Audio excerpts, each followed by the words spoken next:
2025 ഇനി വരാനിരിക്കുന്ന ഏറ്റവും ബെസ്റ്റ് മൂവീസാണ്, ഏറ്റവും ബെസ്റ്റ് 15 മൂവീസാണ് നമ്മൾ ഇന്ന് നോക്കുന്നത്. 15ാം സ്ഥാനത്ത് നിൽക്കുന്നത് ദേവ എന്ന് പറയുന്ന ഒരു മൂവിയാണ്. ഏകദേശം ദേവയുടെ റിലീസ് ഏകദേശം ജനുവരി ലാസ്റ്റ് ആണ്. 14ാം സ്ഥാനത്തുള്ള ഒരു ഹിന്ദി മൂവിയാണ് സിക്കന്ദർ എന്ന് പറയുന്ന ഒരു മൂവിയാണ്. 13ാം സ്ഥാനത്ത് നിൽക്കുന്ന ഫുജി എന്ന് പറയുന്ന ഒരു മൂവിയാണ്. പ്രഭാസിൻ്റെ മൂവിയാണ്. One of the best movie ആവാൻ ചാൻസ് ഉള്ള ഒരു മൂവിയും കൂടിയാണ്.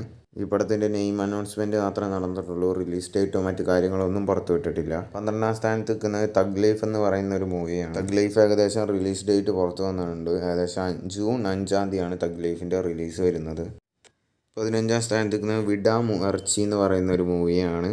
ഏകദേശം one of the best movie ആവാൻ ചാൻസ് ഉള്ള ഒരു മൂവിയും കൂടിയാണ്. മൂവി റിലീസ് ചെയ്യുന്നത് ഏകദേശം ഈ മാസം തന്നെയായിരിക്കും, ജനുവരി മാസത്തിൽ തന്നെയായിരിക്കും മൂവിയുടെ റിലീസ്.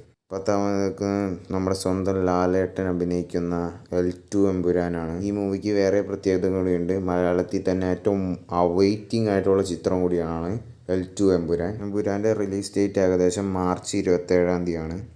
9ാമത് നിൽക്കുന്നത് ലോകേഷ് സംവിധാനം ചെയ്ത കൂലിയാണ്. കൂലി ഏകദേശം റിലീസ് ഡേറ്റ് വരുന്നത് ഏകദേശം മെയ് 1-ാം തീയതിയാണ്. 8ാമത് നിൽക്കുന്നത് വാർ 2 എന്ന് പറയുന്ന ഒരു മൂവിയാണ്. ഏകദേശം ഈ പടത്തിൻ്റെ റിലീസ് ഡേറ്റ് വരുന്നത് ആഗസ്റ്റ് 14-ാം തീയതിയാണ്.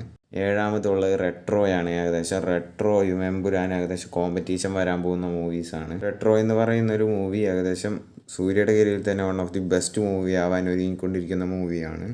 6ാമതുള്ളത് പ്രഭാസിൻ്റെ ചിത്രമായ രാജ് സാബ് ആണ്. രാജ് സാബ് എന്ന മൂവി ഒരു ഹൊറർ ത്രില്ലർ മൂവിയാണ്. അഥവാ ഇതൊരു പാൻ ഇന്ത്യൻ മൂവി അല്ല. പ്രഭാസിൻ്റെ ചിത്രമായിട്ട് പാൻ ഇന്ത്യൻ മൂവി അല്ല ഇത്. രാജ് സാബ് എന്ന മൂവിയുടെ റിലീസ് ഡേറ്റ് ഏകദേശം ഏപ്രിൽ 10-ാം തീയതിയാണ്. 5ാമത് നിൽക്കുന്ന സലാർ 2 ആണ്. ഏകദേശം പ്രശാന്ത് നീൽ സംവിധാനം ചെയ്ത സലാർ 2. സലാർ 1 തിയേറ്ററിൽ ഒരു മിക്സ്ഡ് റിവ്യൂ ആണ് കിട്ടിയെങ്കിൽ OTT റിലീസിൽ സലാർ എന്ന് പറയുന്ന ഒരു movie one of the best ആയിട്ടുള്ള ഒരു മൂവിയായി മാറി. ഏകദേശം സലാറിൻ്റെ റിലീസ് ഡേറ്റ് വരുന്ന ഏകദേശം ഡിസംബർ 22-നാണ്. 4ാമത് നിൽക്കുന്നത് ദളപതി 69 എന്ന് പറയുന്ന ഒരു മൂവിയാണ്. One of the best movie ആവാൻ ചാൻസ് ഉള്ള ഒരു മൂവിയും കൂടിയാണ്. ദളപതി 69 എന്ന മൂവിയുടെ റിലീസ് ഡേറ്റ് വരുന്നത് ഏകദേശം ഒക്ടോബറിലാണ്. 3ാമത് നിൽക്കുന്നത് ടോക്സിക് എന്ന് പറയുന്ന ഒരു മൂവിയാണ്. യാഷിൻ്റെ കീഴിൽ തന്നെ വൺ ഓഫ് ദി ബെസ്റ്റ് ഹൈപ്പിൽ റിലീസ് ചെയ്യാൻ പോകുന്ന ഒരു മൂവിയും കൂടിയായിരിക്കും. ടോക്സിക് എന്ന മൂവിയുടെ റിലീസ് ഡേറ്റ് ഏകദേശം ഏപ്രിൽ 10-നാണ്. 2ാമത് നിൽക്കുന്നത് കാന്താര എന്ന് പറയുന്ന ഒരു മൂവിയാണ്. റിലീസ് ഡേറ്റ് വരുന്നത് ഒക്ടോബർ മാസത്തിലാണ്. 1ാമത് നിൽക്കുന്ന മൂവി ജസ്റ്റ് നിങ്ങൾ പ്രെഡിക്റ്റ് ചെയ്യുക. ഇതുപോലത്തെ വീഡിയോ ഇട്ടാൽ like and share and subscribe.